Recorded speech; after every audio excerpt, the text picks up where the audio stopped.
delivered right to your inbox with the latest headlines from South Carolina, Georgia, and the entire CSRA. Sign up for newsletters today at WJBF.com, sponsored by Alpha Insurance.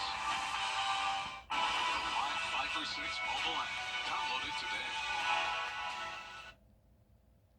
We are ending the month of August with some pretty hot conditions, but it won't last for long. We'll finally see some rain over the weekend, and that continues into next week with a cool down. I'll have all those details coming up. Right now on News Channel 6 at 6, cleaning up Augusta and maybe moving a department. Why some city leaders want the marshal's office to take over. As your News at 6 starts now. Live from Television Park, this is WJBF News Channel 6 at 6. Good evening, everybody. I'm Brad Means. Thanks for joining us. Jenny is off today. As coverage you can count on begins with commissioners looking to clean up Augusta. And that beautification could mean a brand new home for code enforcement. George Escala has more. Augusta leaders are talking about code enforcement and a possible change in leadership. Code enforcement isn't where it needs to be currently. I think that there's a law enforcement aspect to being code enforcement. We'll probably put some more teeth in it. Right now, code enforcement is under planning and zoning, but commissioners scheduled to debate Tuesday putting code enforcement under the marshal's office. The departments are familiar with each other. We work very well together, and we do work properties together. We will deal with yard issues or abandoned vehicles and certain code issues there. Some commissioners now pushing to have the marshal's office take over code duties by the beginning of next year, but understand it might be easier said than done. It's going to be tough because you want to respect everybody, give a chance, but in the same respect, they've had a chance. So we'll see. Chief Deputy Probus says it would be a commission decision, but it's not something the marshal's office is pushing for. We believe you should probably just look at what the problems are and let's fix the problems. Our plate is full. We really do a lot of things with a limited staff, and might not be the best placement for us, or it might be. City leaders talking about a big change for code enforcement, putting it under the marshal, even if the marshal's not so big on the idea. In Augusta, George Escala, WJBF, News Channel 6. It is time now for our first check of the weather. Let's check in with our chief meteorologist, Jenna Petracci. Well, Brad, we had really nice sunny days last week. Of course, it was also cooler. Temperatures well below normal. Now we still have those sunny days, but temperatures are going to be above average starting tomorrow. Let's start out with a look at today's almanac, though. We were actually 1 degree above average at Augusta Busch Field, topping off at 93. Low of 64, though, still well below average. So still a little bit of some cooler air this morning.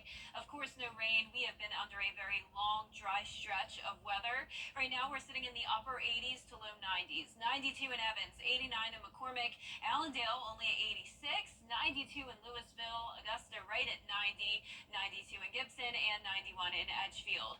The dew points are pretty spread out depending on where you are. So we're seeing as low as 58 in Sparta, but a dew point of 70 in Millen and 72 in Allendale and Bamberg. So our southern and eastern counties definitely have a little bit more humidity, and in return, the heat index is higher there, 95 in Bamberg, 96 in Millen. Only feeling like those low 90s, though, north of the interstate. So really not too bad today. Tolerable heat for the most part. Satellite and radar not showing any rain whatsoever. As we zoom out, though, you can see scattered showers down near Savannah and southern Georgia, continuing into Florida. But for us, we have high pressure overhead, keeping us dry. But that will also heat us up. Winds are coming in from the east at the moment, around 5 to 8 miles per hour. And for tomorrow morning, not as cool. We'll only be dipping down to around 68 by the 6 and 7 o'clock hour. Low 70s by 8 a.m. And then it will be another hot afternoon, topping off in the low 90s. So we're definitely ending the last few days of the month on a hot note, above average temperatures for now, but it won't continue into next week. We're actually going to see another pretty significant cool down, and I'll have a look at that with the 10-day forecast coming up. But back to you, Brad. Jenna, thank you. Augusta crews continue to fight mosquitoes. You know, those pests are a real problem this time of year. Hannah Latier joining us live now with that story. Hannah. Yeah, Brad, recent rain across the CSRA has created more breeding grounds for mosquitoes like the one behind me, and crews with Richmond County Mosquito Control have been out making their rounds trying to put a stop to them. They've set surveillance traps in 8 of 16 total locations today. If they decide to treat them, they will use specific pesticides for either adult or larvae mosquitoes. Diseases and illnesses like West Nile virus are a danger when it comes to mosquito bites. According to the Georgia Department of Public Health, one person in Richmond County has been diagnosed this summer. To lessen the risk, use mosquito repellent, wear light-colored long shirts and pants, trim your grass, hedges, and shrubs, and try to stay inside at dawn and dusk when mosquitoes are most active. You'll also want to eliminate all standing water and debris on your property. And if that doesn't work, the department offers free services for people who are getting bugged.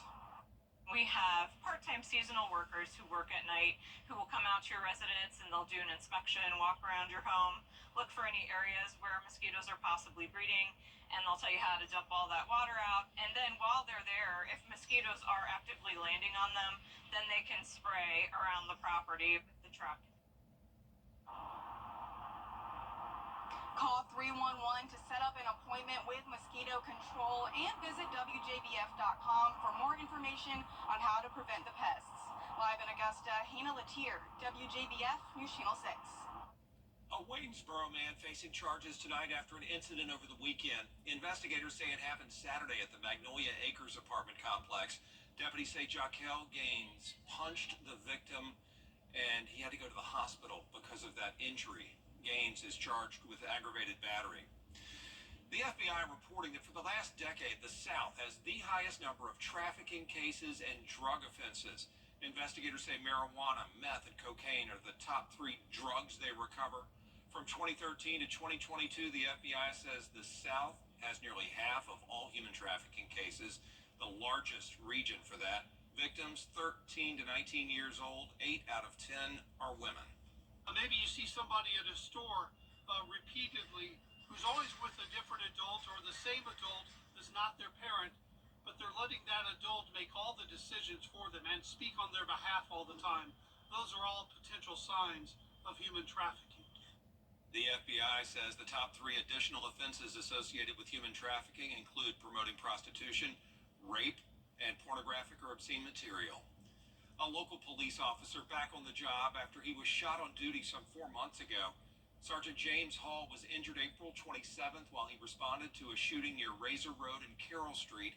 He was shot several times. The shooter shattered the glass on the back of his patrol car. Hall credits his wife and children for their support during his recovery. At times, she's been my rock, and vice versa. I don't know what it was like for her to receive that call from me. I just know what it was like to give it, and I'm glad she's who she is.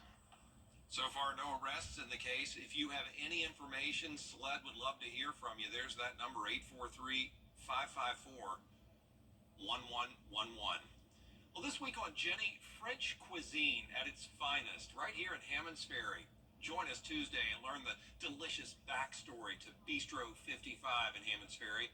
The owner tells us how a girl born in Morocco and raised in Paris ended up opening a restaurant in North Augusta.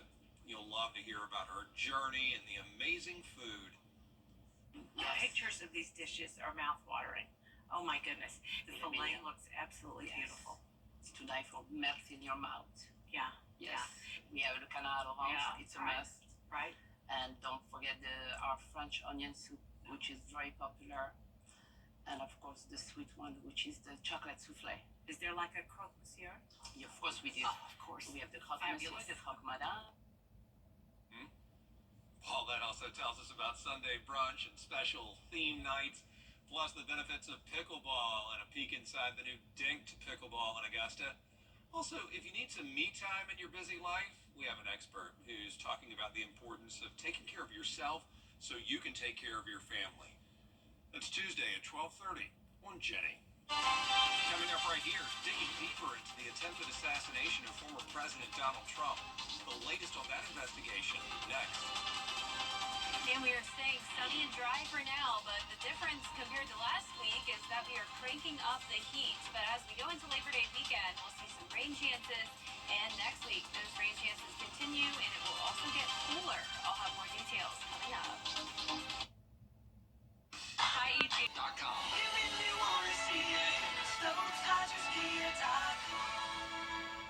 Join attorney M. Austin Jackson, the Augusta Guy, for legal insights every Monday and Tuesday afternoon. Don't miss the Legal Minute, brought to you by M. Austin Jackson, attorney at law. Chevy Summer Drive continues. Local Living, Saturday mornings at 9:30 on News Channel 6. The CSRA's favorite news app is now even better, with easier access to local news, weather, and streaming video. Download the News Channel 6 mobile app. Now, your most accurate forecast with WJBF Live Viper 6. Welcome back and happy Monday. We've had a mix of sun and clouds once again today. Nice shaded view here on our Terry Lambert Hyundai Skyview cam from that cloud cover over in Aiken, sitting at 90 degrees, feeling like 93, hot and humid, but still not too bad. Humidity at 45%, dew point of 66. High pressure overhead, scattered showers and storms down in southern Georgia, continuing down into Florida and along the Gulf Coast.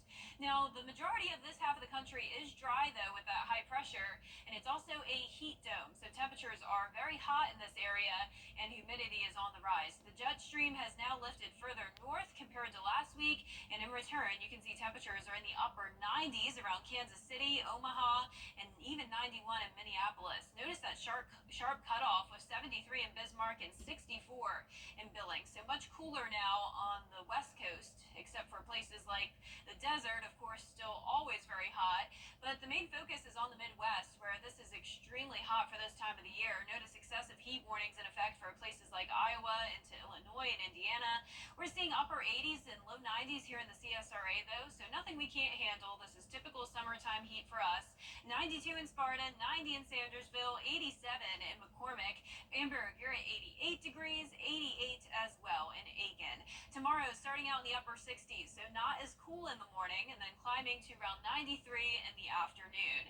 Now, humidity will also be on the rise, so that'll be making it feel like around 100 tomorrow, up to 104 on Thursday, so that'll be the hottest day out of the week. And then by Labor Day weekend, a bit of a change here. So temperatures will be going down into the low 90s, as low as 91 on Labor Day itself, and also finally introducing a chance of rain and storms. So finally beating that dry spell we've been in, and it looks like as we go into the weekend and next week, we will pretty much have a wet setup on our hands. You can see this is a cold front that'll be approaching. A lot of this rain will break apart, so that's why I'm keeping those rain chances pretty minimal for Saturday and Sunday. But as this cold front stalls out over our area, we'll see a higher chance of rain late Sunday night into Monday, and then it looks like by around Tuesday through Thursday of next week is when we'll really see some higher rain chances. Also, a quick update on the tropics. There's really nothing going on, so that is always great news. Usually this time of the year is when things get pretty active, so that's definitely nice to see.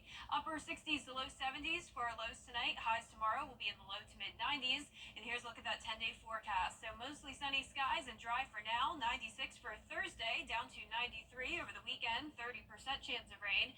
Then by Wednesday and Thursday of next week, cloudy, rainy, temperatures going down into the mid 80s. So definitely a cool down headed our way again soon. But congratulations to today's umbrella winner. That is Elizabeth Walker from Augusta. Elizabeth, you can pick up your Viper 6 umbrella here at the station and sign up to win yours on WJBF.com. All right, thank you very much, Jen. Appreciate that. Still ahead, the Tour Championship in Atlanta this weekend. And a local state golf champion celebrating his college commitment in sports. Hey, CSRA. Making unemployment. We are very proud of our economics. Do you have what it takes to be a border bowl cheerleader? We're looking for the area's best high school seniors. Tryouts for Team Georgia will be held on Sunday, September 15th. Register now at WJBF.com/cheer. You can't always choose the way, but you can choose your weather app. Go with the most accurate and most trusted, the Live Viper 6 mobile app. Download it today. Now, WJBF sports coverage you can count on. It's been been a huge week for Lakeside golfer Hamilton Coleman as he announced his commitment to play golf at the University of Georgia. Hamilton helped lead Lakeside to their state championship win last year and was awarded the individual state championship as well. He is gearing up for his junior season with the Panthers, and he says that while the opportunity to be a Bulldog is a dream come true, there's still work to do at Lakeside. It's definitely cool to see all the hard work kind of come into fruition. And well, I kind of was born into being a UGA fan, but I probably wanted to play golf there for, I don't know, since I was probably 8 years old or something. I just love golf. You know, I have a great support system. I've done it since before I could walk, so it's kind of become part of who I am. 2 more state championships. I think we should be pretty good this year, so that's kind of the goal.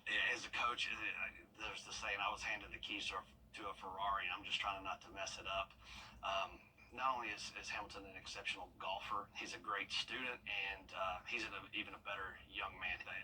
I'm excited because not only is it just him, but there's 13 other guys on our team that are all great young men. The Lakeside boys will receive their state championship rings later this year. A huge congrats to Hamilton Coleman and the Panthers golf team. The Atlanta Braves are back in action tonight as they open their series on the road against the Minnesota Twins. Despite being hit hard by injuries, they will look for their 5th consecutive series win. Max Fried getting the start on the mound. First pitch is at 7:40. I'll have highlights at 11. The BMW Championship wrapped up on Sunday with Keegan Bradley atop the leaderboard at 12 under, 1 stroke ahead of a trio of golfers, including 5th-ranked Ludwig Oberg. Keegan Bradley was 50th in the FedEx Cup standings before the tournament, but with the win, he skyrockets into 4th and advances to this week's Tour Championship. Scotty Scheffler still number 1 in the standings despite finishing the BMW Championship in 33rd. He'll look to hold on to that top spot as the Tour Championship begins on Thursday in Atlanta. For more on the PGA Tour FedEx Cup playoffs format, here's Joey Lamar. The 2024 PGA season coming to a close. The final event is the Tour Championship in Eastlake in Atlanta, but only the top 30 players in the FedEx Cup point standings advance to the final leg of the FedEx Cup playoffs. The PGA season-ending playoffs involve 3 tournaments. Now you have to be in the top 70 of the FedEx Cup standings to get invited to the party. The first is the St. Jude Classic. That was 2 weeks ago. Players have to be in the top 50 rankings after that tournament to advance to last week's BMW Championship. And then they had to be in the top 30 in the standings after this past Sunday to advance to Atlanta for the finale. All your big names will be here. Scotty Scheffler, Rory McIlroy, and Colin Morikawa, just to name a few. 9 out of the top 10 players in the World Golf Rankings are here. The only one not here is Bryson DeChambeau. He's ranked 9th. He plays on the LIV Tour. Additionally, the tour said there will be no media interviews on Monday. Those start Tuesday at 10 a.m. So we'll get you sound on Tuesday. Also, we expect the tournament pairings to be released Tuesday as well. Reporting in Atlanta from Eastlake, I'm Joey Lamar, WJBF News Channel 6. Man, I'm excited for that tournament. Can't wait to see Scotty back out there. Yeah, big week for sure. We'll be right back. You were just doing your job. A Connecticut family caught off guard while playing in front of their home when a bear just casually ran across the yard. A 9-year-old spotted it first. The animal just kept on cruising across the lawn. The kids were yelling, "Bear," and "Bear coming," but the bear, as you can see, didn't care, was just trying to get to its destination. Wow, what a scary sight, though. Yeah. Man. Well, our 10-day forecast showing mostly sunny and dry conditions as we heat up to 90 for tomorrow. 96 by Thursday. It's going to be feeling humid, partly cloudy and still dry on Friday. Then some weekend rain chances and cooler next week. All right, Jenna, thanks. Have a great night, everybody.